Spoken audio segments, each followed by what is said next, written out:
अस्सलाम वालेकुम dear students, welcome to learning with Mutahir. आज जो हम डिस्कस करने जा रहे हैं जी MGT 101 का GDP 1 स्प्रिंग 2024 ट्रांजैक्शन 1 क्या है। कहता है जी the company received 1 lakh in cash for services render. Company ने सर्विसेज प्रोवाइड किए हैं और उसके अगेंस्ट कैश रिसीव किया।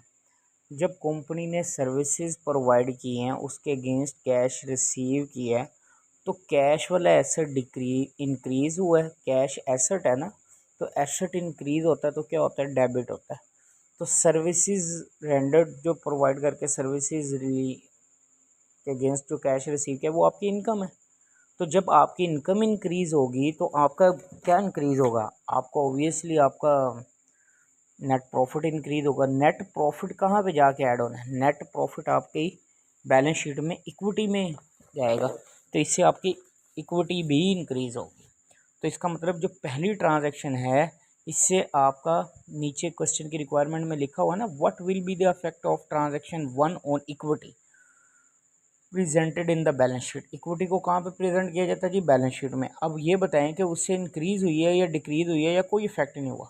तो जब सर्विसेज प्रोवाइड किए हैं तो कैश वाला एसेट इंक्रीज हुआ है और इनकम इंक्रीज हुई है आपकी, ठीक है जी। तो जब आपकी इनकम इंक्रीज होगी तो आपका नेट इनकम इंक्रीज होती है तो वो कहाँ पे जाती है भाई, उससे आपकी इक्विटी भी तो इंक्रीज होती है ना। अच्छा जी, नेक्स्ट देखें जी, office equipment was purchase on credit basis. Office equipment आपने परचेज किया है किस पे, क्रेडिट पे। तो जब आपने ऑफिस इक्विपमेंट परचेज किया तो एंट्री क्या होनी है आपके पास, ऑफिस इक्विपमेंट वाला एसेट इंक्रीज हुआ है और क्रेडिट पे परचेज किया तो क्रेडिटर वाली लाइबिलिटी इंक्रीज हो गई है। तो एक आपका ऑफिस इक्विपमेंट वाला एसेट इंक्रीज हुआ और दूसरा आपके पास क्रेडिटर वाली लाइबिलिटी इंक्रीज हुई है।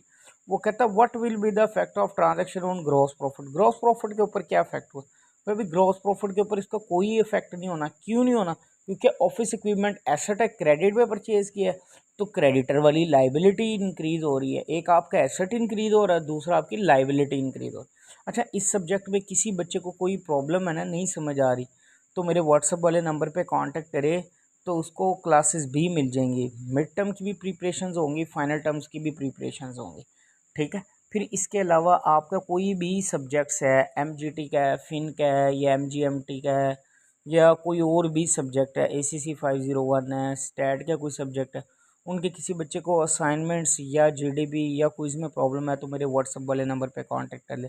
जो जॉब होल्डर स्टूडेंट है, सिर्फ जॉब होल्डर स्टूडेंट्स वो अपनी एक्टिविटीज़ कंप्लीट फाइनल एग्ज़ाम तक जो है ना वो हमें हैंड ओवर कर दें। उसकी जो भी असाइनमेंट्स क्विज GDP आएंगे हम उसके बिहाफ पे खुद सबमिट कर दिया करेंगे। और ये सारी एक्टिविटीज़ पेड है, सिर्फ पेड स्टूडेंट्स कांटेक्ट करें, ठीक है। अच्छा जी, नेक्स्ट क्या कह रहा है, utilities expense for the month was paid ₹200,000। भाई जब आपने एक्सपेंस पे किया, यूटिलिटी एक्सपेंस, तो एक्सपेंस पे किया तो एक्सपेंस व आपका इंक्रीज हो गया। एक्सपेंस इंक्रीज होता है तो डेबिट होता है। दूसरा चेंज क्या आया जी, आपने कैश पे किया तो कैश वाला एसेट डिक्रीज हो गया। अब एक्सपेंस इंक्रीज हो रहा है और कैश वाला एसेट क्या हो रहा है, डिक्रीज हो रहा है। अब उसका इफेक्ट क्या होना है, थर्ड पे देखो, what will be the effect of transaction on asset. Asset के ऊपर क्या इफेक्ट हुआ, एसेट के ऊपर ये इफेक्ट हुआ जी, कैश वाला एसेट डिक्रीज हुआ। क्योंकि आपने जब यूटिलिटी एक्सपेंस पे किया है तो उसके अगेंस्ट कैश पे किया, तो कैश वाला एसेट क्या हो जाएगा, डिक्रीज, तो एसेट डिक्रीज हुआ है। अच्छा जी, ट्रांजैक्शन 4 में देखें, कहता है goods costing ₹50,000 was sold on credit 80,000। Goods की कॉस्ट 50,000 आपने उसको सेल आउट कर दिया कितने पे, 80 पे। अच्छा, यहाँ पे कुछ भी नहीं बताया कैश पे है क्रेडिट पे। जब कुछ भी ना हो, साइलेंट हो, तो वो कैश पे ही गुड्स सेल हो रही होती है। तो कैश अकाउंट डेबिट हो जाएगा और सेल्स अकाउंट क्रेडिट हो जाएगा 80,000 के साथ। अब वो कहता है what will be the effect on liability. भाई लाइबिलिटी तो क्रिएट हुई ही नहीं, क्यों नहीं क्रिएट हुई, अच्छा सॉरी, यहाँ पे गुड्स कॉस्टिंग सोल्ड की है, सोल्ड किया तो इनकम है ना, अगर क्रेडिट पे परचेज होती तो लाइबिलिटी क्रिएट होनी थी। अब यहाँ पे goods costing 50,000 was sold, sales की हैं तो इनकम इंक्रीज हुई है ना।